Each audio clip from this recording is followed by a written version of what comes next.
ज्ञान यज्ञ की इस अनोखी कक्षा में आपका स्वागत है। मैं हूं आरती। चलिए शुरू करते हैं आज का अध्याय। टैली के इस अध्याय में हम सीखेंगे ट्रांजैक्शंस की जर्नल एंट्री कैसे करें, यानी how to enter transactions in journal. जैसा कि हमने पहले आपको बताया था कि जो भी ट्रांजैक्शंस होते हैं उनको जर्नल में लिखा जाता है या उनकी जर्नल एंट्री की जाती है।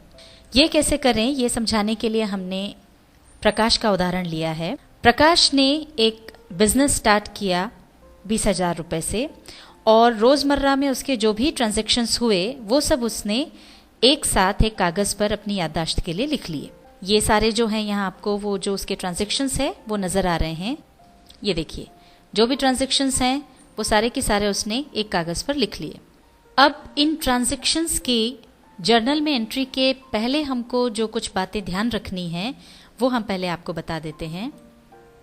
जर्नल एंट्री के समय ध्यान रखें कोई भी ट्रांजैक्शन है उसमें प्रभावित होने वाले दो खाते कौन से हैं। सबसे पहली बात जो आपको मुख्य रूप से ध्यान रखनी है, हर ट्रांजैक्शन में प्रभावित होने वाले दो खातों को देखना है। दूसरी चीज हमको देखना है खातों का प्रकार क्या है, यानी प्रभावित होने वाले खाते नॉमिनल अकाउंट्स के अंतर्गत आते हैं या रियल अकाउंट्स के अंतर्गत आते हैं या फिर पर्सनल अकाउंट्स के अंतर्गत आते हैं।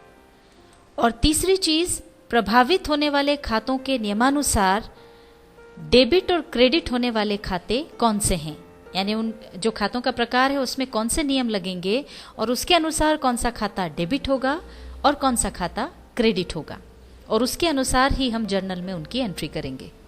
इन बातों का ध्यान रखते हुए आइए अब हम देखते हैं कि सारे ट्रांजैक्शंस की जर्नल एंट्री कैसे की जाए। अब हम देखते हैं हमारा पहला ट्रांजैक्शन हमारा यहाँ पर है, प्रकाश ने व्यापार प्रारंभ किया। अब यहाँ पर जैसा कि हम जानते हैं कि हर ट्रांजैक्शन में दो खाते प्रभावित होते हैं। अब यहाँ पर हमको ये जानने की कोशिश करना है कि इस ट्रांजैक्शन में कौन कौन से दो खाते प्रभावित हो रहे हैं। अब प्रकाश ने 20,000 रुपये लगा करके बिजनेस प्रारंभ किया है, तो ये नगद उसने रुपए लगाए। तो एक चीज तो यहाँ पर हमको पता चल जाती है कि यहाँ पर क्योंकि कैश लग रहा है तो एक तो हो गया कैश अकाउंट। अब दूसरा क्या होगा वो यहाँ पर स्पष्ट नजर नहीं आ रहा है। तो यहाँ पर जैसा कि आपको पहले बताया है कि जब भी कोई बिजनेस शुरू किया जाता है तो जो भी कैश अमाउंट हमने उसमें लगाया है या फिर जो भी माल लगाया है वो सब कैपिटल के अंतर्गत आता है। इसलिए यहाँ पर प्रभावित होने वाले खाते हैं कैश अकाउंट और कैपिटल अकाउंट। अब हम यहाँ पर कैपिटल अकाउंट को एक बार अच्छे तरह से विस्तृत रूप से समझ लेते हैं। एक बार ध्यान रहे कि व्यापार के स्वामी के नाम का कोई खाता नहीं खोला जाता है। जब भी व्यापार का स्वामी, जैसे यहाँ पर प्रकाश है, तो जब व्यापार का स्वामी पूंजी लगाकर व्यापार शुरू करता है तो इसके लिए कैपिटल अकाउंट खोला जाता है। इसका कारण यह है कि व्यापार और उसके स्वामी को अलग अलग माना जाता है। यहाँ पर प्रकाश जिसने कोई भी बिजनेस शुरू किया है और बिजनेस, ये दो अलग अलग एंटिटीज हैं। इसलिए व्यापार का स्वामी जो भी कैश या माल व्यापार में लगाता है वह व्यापार का ऋण है, और व्यापार इस दृष्टि से बिजनेस का जो भी ऑनर है उसका ऋणी बन जाता है, यानी डेटर बन जाता है। और व्यापार का जो स्वामी है वो उस बिजनेस का क्रेडिटर बन जाता है। लेकिन दूसरे क्रेडिटर्स की तरह इस क्रेडिटर का, यानी जो भी बिजनेस का स्वामी है, उसका कोई व्यक्तिगत खाता नहीं खोलना जाता बल्कि कैपिटल अकाउंट खोला जाता है, और इसे हम व्यापार के स्वामी का पर्सनल अकाउंट कह सकते हैं। जब व्यापार के स्वामी एक से अधिक होते हैं तो कैपिटल के साथ उनका नाम भी जुड़ जाता है। जैसे मान लीजिए ये व्यापार जो है उसका स्वामी केवल प्रकाश न होकर के प्रकाश और सूरज, ये दो लोग अगर इसके स्वामी हैं तो कैपिटल के साथ हम उनका नाम जोड़ देंगे और फिर ये हो जाएगा प्रकाश का कैपिटल अकाउंट और सूरज का कैपिटल अकाउंट, और इसमें उनके द्वारा जो भी रकम लगाई गई है वो लिखी जाएगी। अब हमें देखना है कि कैश अकाउंट और कैपिटल अकाउंट ये किस प्रकार के खातों के अंतर्गत आएंगे। अब यहाँ पर कैश जो है, जैसा कि हमने आपको जब खातों के प्रकार बताए तब समझाया था, वो खाते जो किसी वस्तु या संपत्ति से संबंधित होते हैं वो रियल अकाउंट्स कहलाते हैं। अब जैसे यहाँ पर जो कैश है वो हमारी संपत्ति है, इसलिए ये आ जाएगा रियल अकाउंट के अंतर्गत। कैपिटल अकाउंट जो है ये प्रकाश का खुद का खाता है, और जैसा कि हम जानते हैं कि पर्सनल अकाउंट्स जो होते हैं ये वो खाते होते हैं जो किसी भी व्यक्ति, फर्म, संस्था या कंपनियों से संबंधित होते हैं। तो ये कैपिटल अकाउंट प्रकाश से संबंधित है, इसलिए ये पर्सनल अकाउंट के अंतर्गत आएगा। तो ये देखिए, कैश अकाउंट रियल अकाउंट के अंतर्गत आएगा और कैपिटल अकाउंट पर्सनल अकाउंट के अंतर्गत आएगा।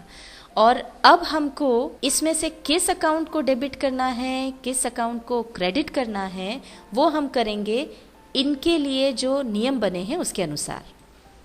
प्रभावित होने वाले खातों के नियम जो हमने पढ़े थे, एक बार यहाँ पर हम आपको फिर बता रहे हैं।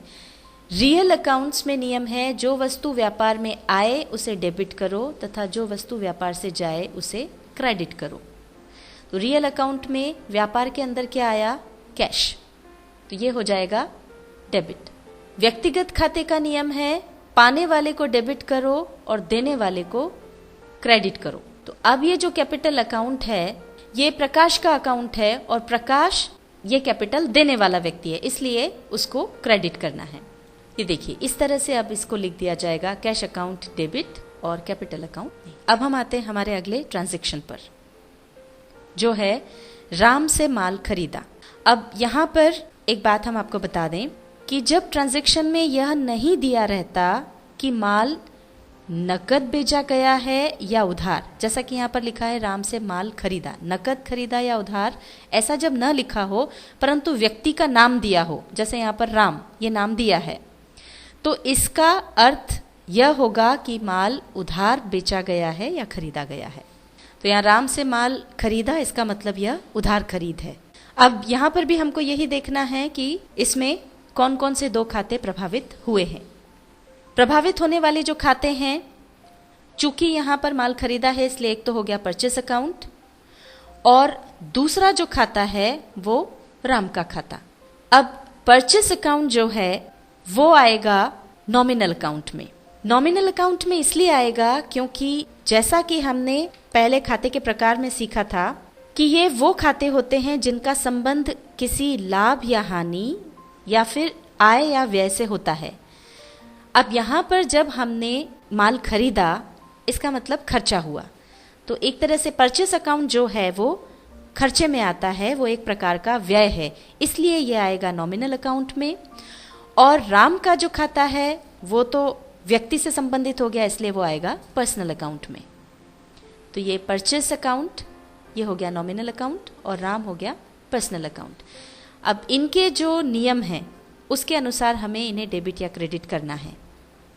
तो प्रभावित होने वाले खातों के नियम कहते हैं, नॉमिनल अकाउंट्स का नियम है व्यय एवं हानियों को डेबिट करो, आय एवं लाभों को क्रेडिट करो। तो चूंकि ये हमारा व्यय है इसलिए ये डेबिट होगा, और व्यक्तिगत खाते का नियम है पाने वाले को डेबिट करो और देने वाले को क्रेडिट करो। तो यहाँ पर देने वाला राम है इसलिए ये क्रेडिट होगा। तो इसको हम इस तरह से लिख देंगे, purchase account debit to Ram.